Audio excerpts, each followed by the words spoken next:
Pemirsa, pemerintah melalui PT PLN Persero memberikan bantuan stimulus pembebasan biaya energi minimum sebesar 40 jam pemakaian bagi pelanggan sektor bisnis termasuk perhotelan.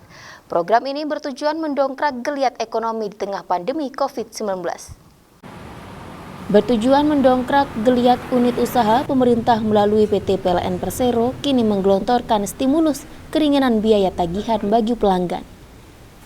Relaksasi abonemen listrik ini diperuntukkan bagi sektor sosial, bisnis, dan industri, khusus bulan Agustus hingga Desember 2020.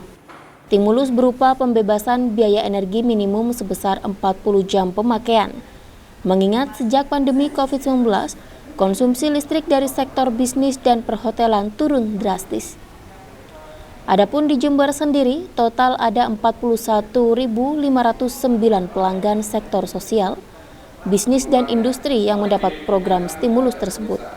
Betul, mulai untuk rekening bulan ini dan sampai ke bulan Desember 2020, pemerintah kembali memberikan stimulus dalam arti pelanggan bisnis, industri, dan sosial tidak dikenakan energi minimum lagi yang biasa kita artikan sebagai abonemen.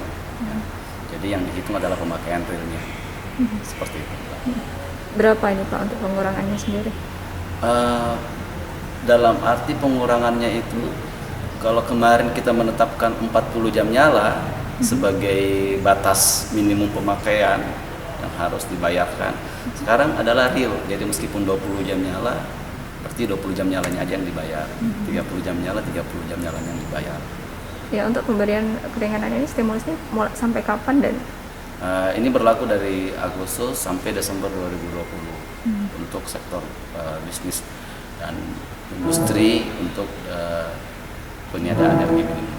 Sedangkan untuk stimulus-stimulus yang sudah berlangsung sejak masa COVID kemarin itu juga tetap masih berjalan sampai sekarang.